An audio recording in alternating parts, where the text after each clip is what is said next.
Okay, so thank you so much for joining, and welcome to the Sentry workshop on how Instacart rebuilt their release monitoring workflow. This is actually the second installment of our Sentry integration workshop series, which aims to highlight the stories of companies who have built tools which extend Sentry's code observability capabilities.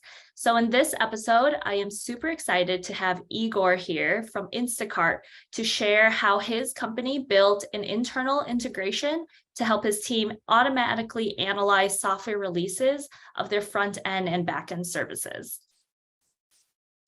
So for the agenda for today, we'll start off with introductions, then we'll walk through the resources that Sentry has available to help developers build on Sentry. Then we'll go into the what, why, and how Instacart built a Sentry integration. And then we'll reserve some time at the end for questions. A few quick housekeeping items. If you do have questions that you would like to ask during the workshop, please feel free to drop them into the Q&A function in the Zoom webinar. Again, apologies, the chat function does not seem to be working right now, but feel free to kind of engage using the Q&A function throughout this session today. We'll try to answer as many questions as we can. Love to see engagement from folks on the call, so please use the Q&A function and we'll try to get to all the questions that we can during the Q&A at the end.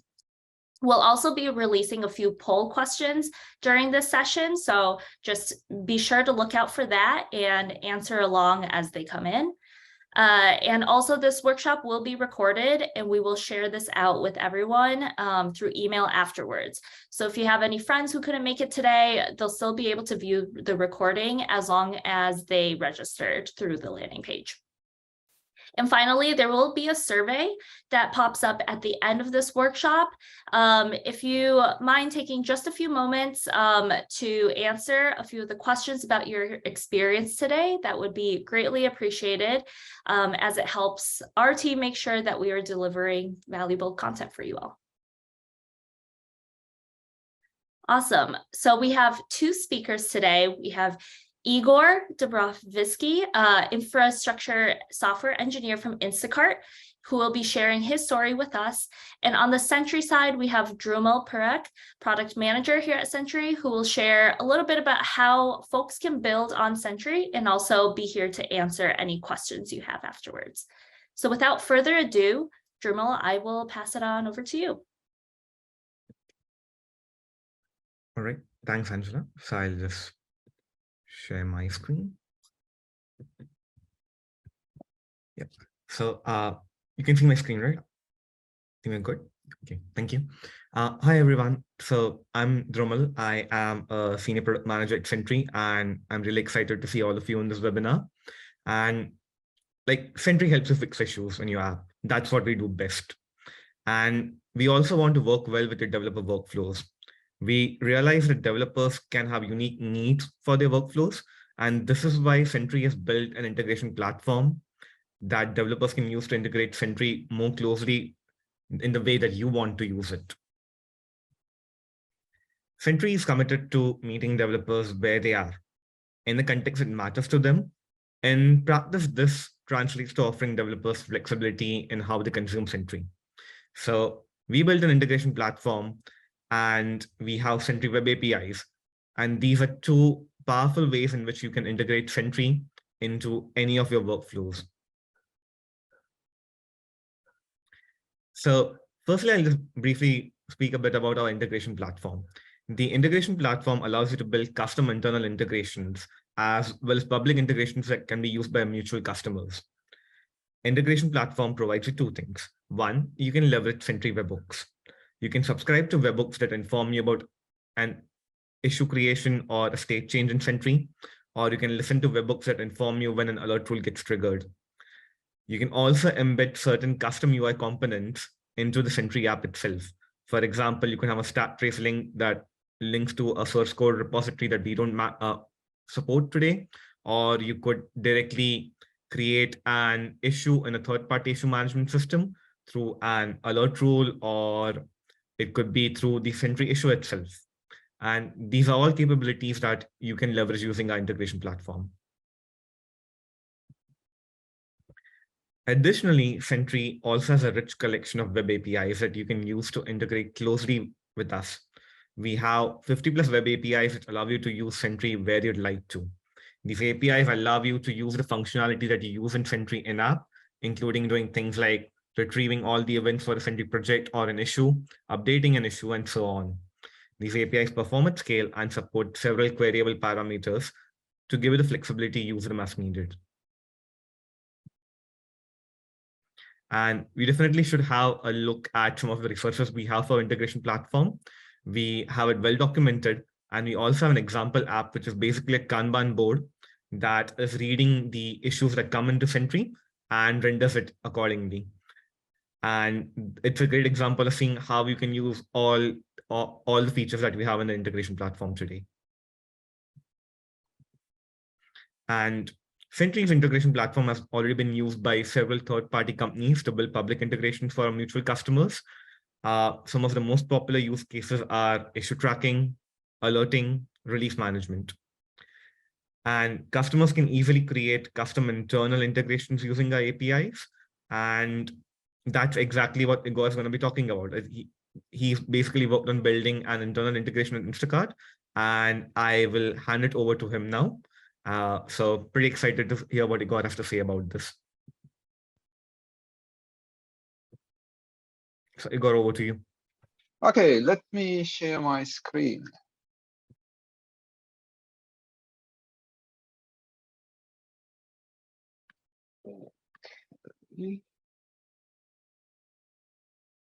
Okay, can you all see it? Is it good? Can you see my screen? Yep, we can see. All right. So okay, let me start.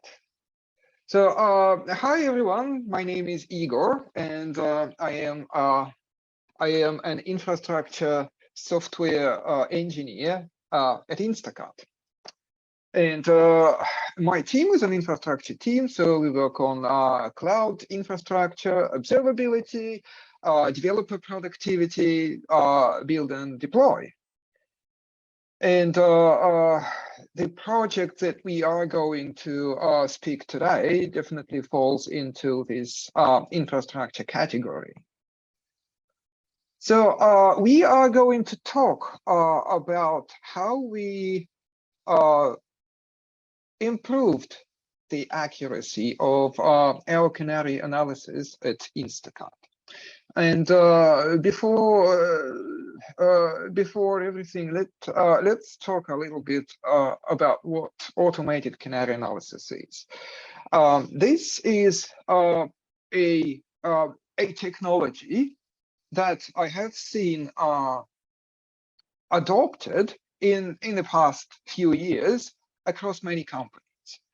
And Instacart is not my first company where I saw automated canary analysis implemented. So what does it do for those who are not very familiar with that? We are a large company, and we have thousands of different services. And we have an automated life cycle of continuous integration and continuous deployment. So what happens when someone commits a piece of code, it is automatically, it goes through the automatic pipeline, it gets built and it gets tested, and then it's time to deploy it. And everything is automatic. Of course, we do have tests, but tests alone do not guarantee that the new release of the software that you're about to deploy is not going to do a bad thing, is not going to behave in a bad way. And here is where automated canary analysis comes in. So the idea is very simple. You deploy the new release onto a very small number of your whatever you're running on, nodes, computers, tasks, and then you observe the behavior of the new release and compare it to the behavior of the old release. And how do we do that? How can we observe behavior of software? Is through we can do it through reading metrics. Metrics meaning time series, metrics such as success rate or failure rate. And if we can detect that the new release's success rate has gone down and is less than that of the stable release, then we need to roll back. Then this release is faulty. It needs to be investigated and fixed. And so it doesn't go all the way to production 100%. It gets stopped after being deployed to a small number of nodes, maybe a couple of percent of your total capacity. Let's now, even before the canary analysis was implemented at Instacart, we already used Sentry, and we have software written in multiple languages at Instacart. We use Ruby, we use Go, we use Python, we use JavaScript, we have front-end, back-end services, and all of them sync their exceptions, their errors to Sentry. And it's organized into Sentry projects, and then errors are categorized within those projects into issues. And we have alerts on the overall level of errors. So if it goes up, then something is wrong, we get alerted. Or different projects have their own alerts per project. Now, how do the two come together? Canary analysis and Sentry. So when we started with the canary analysis, we came up against the problem that while the canary analysis idea is very simple, and there are open source, we use open source, we use Kayenta, so you can download, install it, and run it. But what it needs metrics time series to compare from the old release and the old stable release and the new release that is being canaried. And if a service happens to have those good metrics, such as success rate or error rate, then it's relatively easy. But other services do not have such great metrics that will tell the story when a bug was introduced in the code. And so we were having incidents and we were analyzing them, and we saw that during almost every big and loud incident that we had, there was often a corresponding Sentry alert about the overall levels of errors having increased. And oftentimes during smaller incidents, we saw that engineers who were troubleshooting the problem, how it all ends, the engineer posts a link to Sentry and says, this is the problem, this is the exception that started happening, and it correlates to this release, and this is why. So let's roll back. And then the incident ends with a rollback.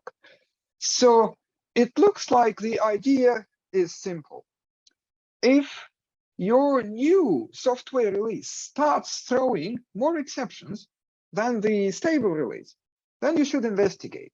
Then it is likely that the code has a new problem, a regression perhaps being introduced. And so we started implementing this idea.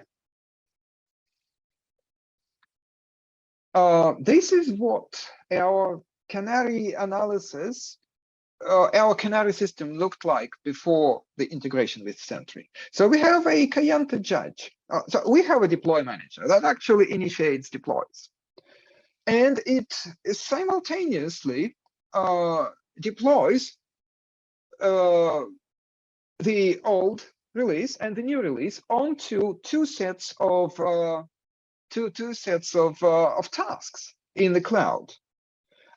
Each of them is only about 2% or 2 to 5% of the total overall capacity of the service. And then we start comparing metrics. So the metrics we call the old release baseline, and we call the new release that we are testing canary. And both baseline and canary send metrics, and they tag those metrics saying, yeah, this is a metric from baseline, or this is a metric from canary. And the Kayenta judge reads metrics. For each metric, it reads essentially 2 time series, one from baseline, one from canary, statistically processes it, and looks, are these statistically the same, or is the metric from canary statistically degraded? And as I said, this is a good and simple system, but it needs metrics, good metrics. And this is what we did. So the deploy manager still deploys, as in the previous slide, to baseline and to canary. And it also sends an SQS message to a service that we developed with the message to start the Sentry integration process for the duration of the test that's going to run for 10, 15, 20 minutes. And what that service does, it goes and starts polling the Sentry version 2 API with the service name of that service that is being tested, and reads all of the errors that are being generated back real time, splits them into what's coming from baseline and what's coming from canary, and throws away everything else.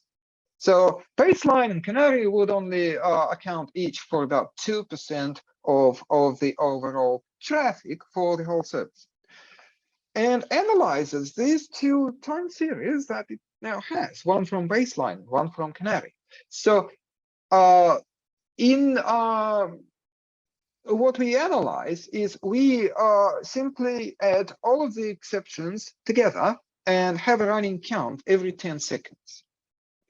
So we have 2 time series, 2 metrics, one, the total number of exceptions from baseline, the other one, total number of exceptions from canary. Again, the idea is simple. If canary throws a lot more exceptions, then it's no good, needs to be rolled back. And essentially, this is what happens. We poll the Sentry API and send the collect those exceptions, process them, roll them up into metrics into data points every 10 seconds, and send it out as a metric, and ask Kayenta to analyze those time series. That's it.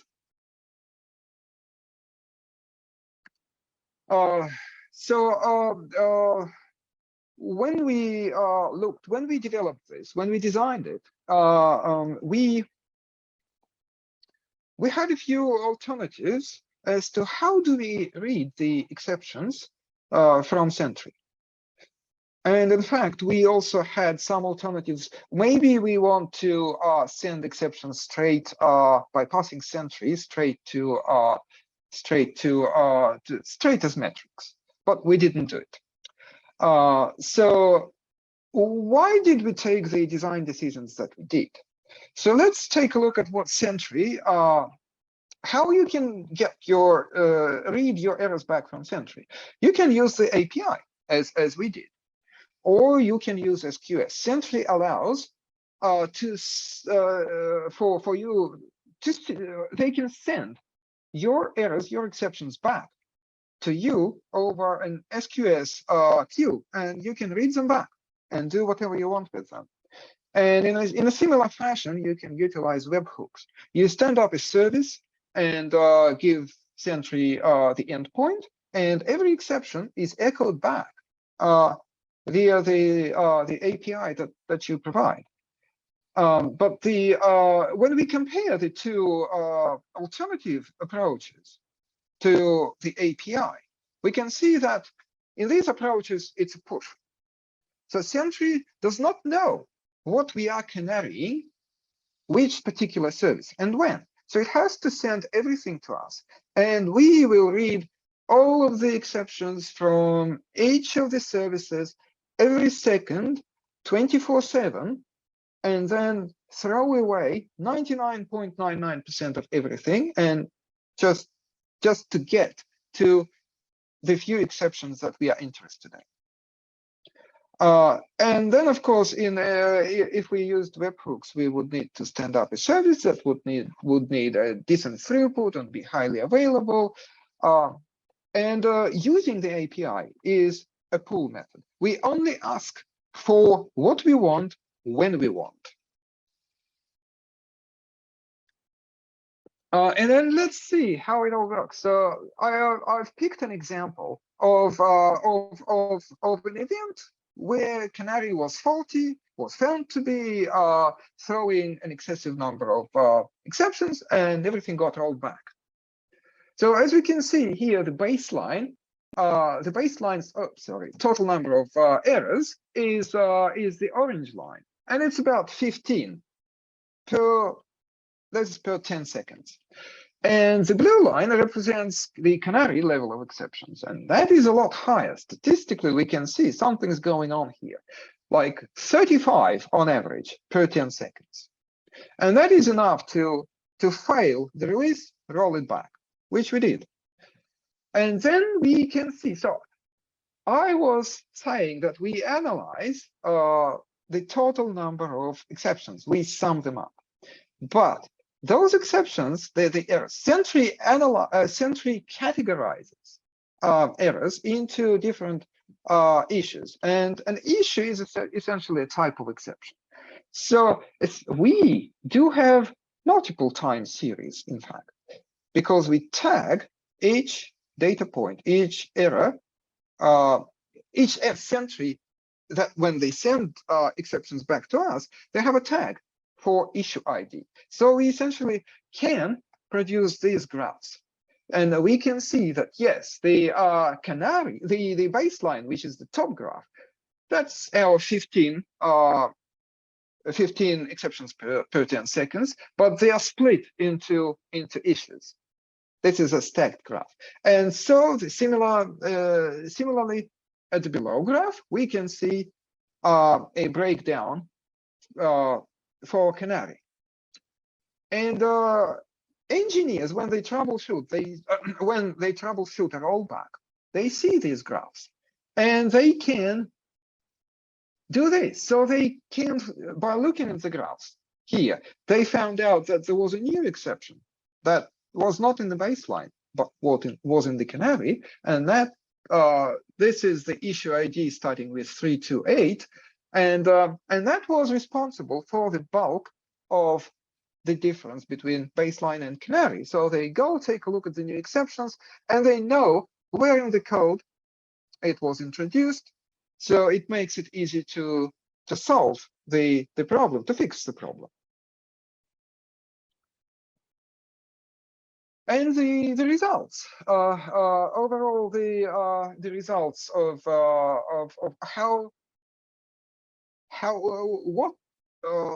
how useful did our work, how useful was it, how well it performed. And overall, this Sentry signal is the most reliable indicator of problems with new software at Instacart, because it can be easily configured for every service. If the service is front-end, back-end, written in any language, has good metrics, does not have good metrics, as long as it sends exceptions to Sentry, we have the metric, at least one metric that is very good for detecting problems. And to give some numbers, since the start of the year, we had 129, we detected 129 bad releases, and 81 of them were detected through the Sentry data, and that is a big percentage. And another curious side effect is that it is now, Sentry has a good triage process. So when a new issue arises, you are made aware of it, you should investigate it, you should fix it, and ideally it should go away. Not everyone does it, and to be honest, at Instacart, we are not 100% on top of this triaging process, and we sometimes we ignore exceptions. We just declare, okay, this exception doesn't matter, we can just live with it. But now it's hard, and that is not good, of course. That is not right. But now it's harder to do that. So even if after the rollback, the developer determines that this exception is harmless, it's benign, we can live with it. But no, it's been rolled back. And that increases, if you let it through, it will increase the overall noise background. And noise background will make the whole system less sensitive, because we rely on statistically comparing the signal from the stable release and the canary release. And if the stable signal from the stable release is noisy, then things become harder to detect. Some things we have learned along the way is that, yes, as I just said, good Sentry hygiene is important. Triaging instances, issues, fixing them, keeping the noise down is good. Overall, it is good for the canary analysis and outside of canary analysis. This is just such a great practice to have. And another thing is that when we designed the system, it helped us tremendously to come and speak to the Sentry engineers, explain the problem that we were trying to solve, and get useful suggestions on how we could, what is the best way to read those errors back, and what can happen. We could discuss how many we can read, what are the limits, will we be rate limited, will we be able to build a system at our scale. Okay, and okay, again, summary and key takeaways. I think that's my presentation. In fact, this is not my slide. So I am finished. This is my story. So over to the Sentry folks. Let me stop presenting.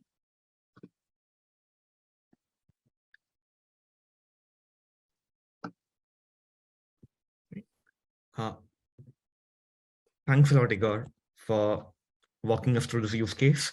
And we at Sentry consider this to be a great example of an internal integration that enables Instacart to use Sentry data, error monitoring data, and derive the metrics they need to evaluate signal for their release health.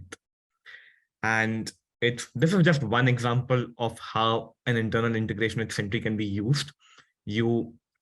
With our webhooks and our APIs, you would have custom workflows with the tools that you use. And yeah, and you should definitely check out our integration platform's example application. The GitHub repo for the example is available too.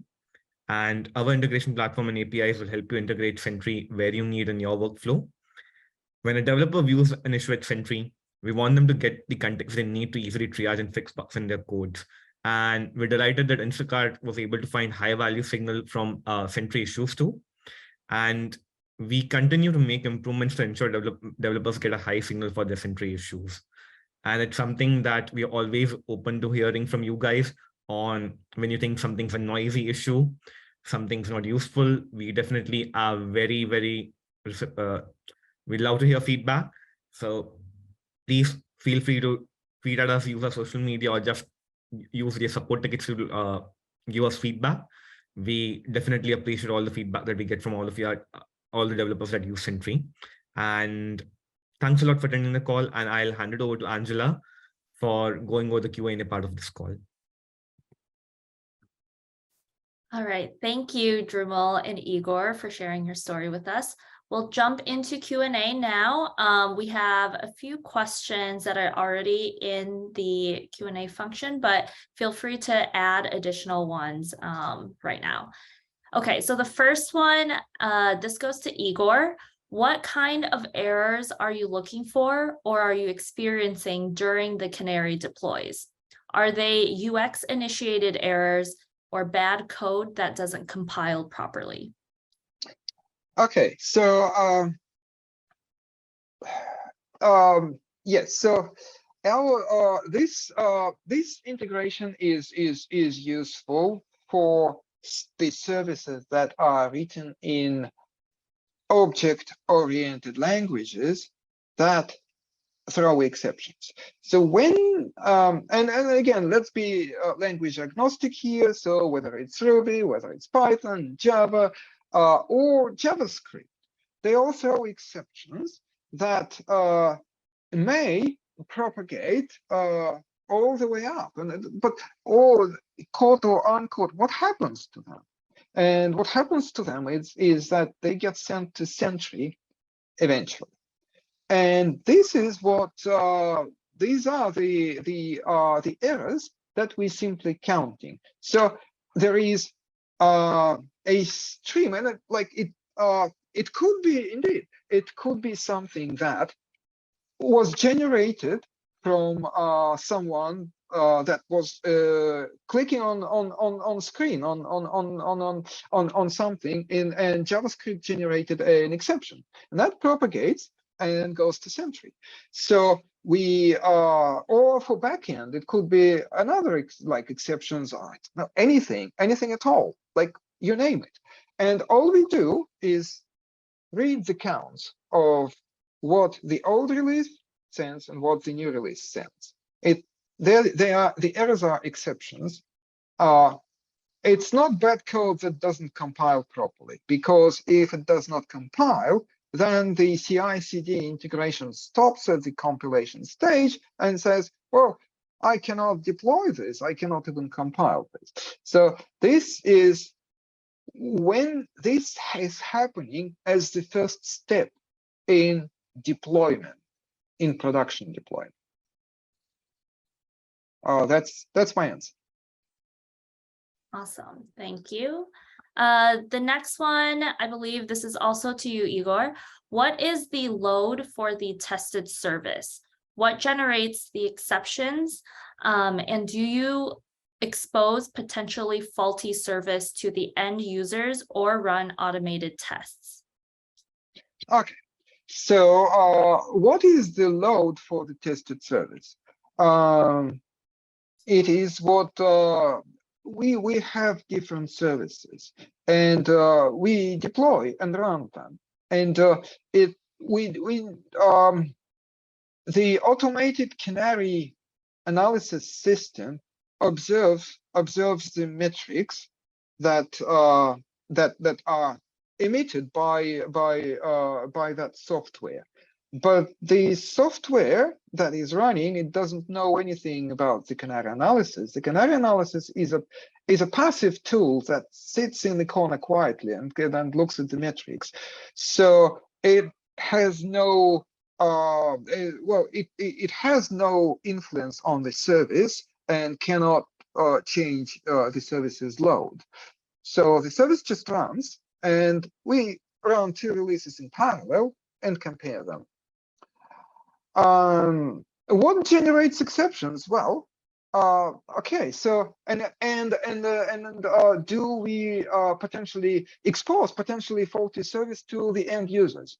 Yes, that is when it happens. We run a CI/CD pipeline. So what happens here? The code gets committed, it gets compiled, it runs through link checks, anything, then it runs through any tests that that you have configured, whether it's unit tests, whether it's integration tests.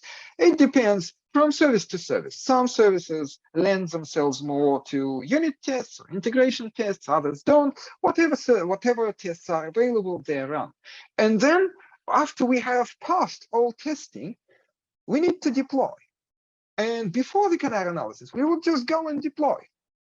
Whereas right now, before going all in with the deployment, we deploy to these baseline and Canary a few nodes each.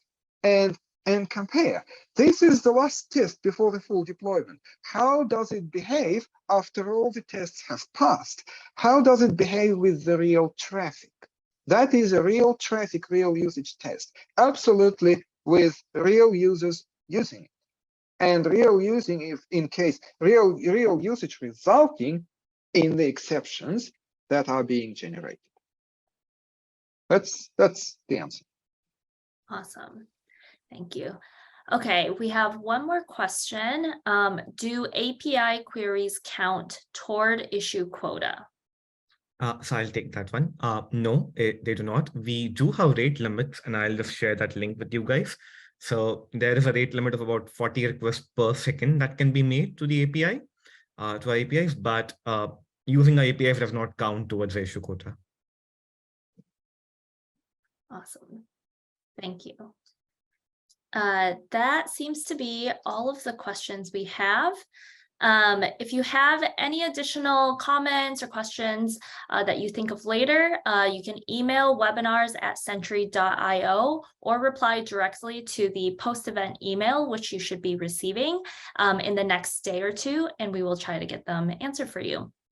So again, you'll all receive the recording in the next 1 to 2 days by email. And don't forget to complete the quick survey after this. We would really appreciate it.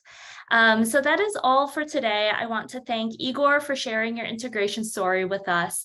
Instacart operates at an incredible scale, and it is definitely exciting to hear about the work you are doing to help your engineering team monitor releases more effectively. And thank you to Dhrumil for sharing your expertise about the ways that developers can build on Sentry. I hope this was informative for you all. Thank you to everyone who joined us today and to the folks who are watching this recording. I hope this workshop was helpful and hope that everyone enjoys the rest of your day, wherever you are joining from. That's it. Bye, everyone.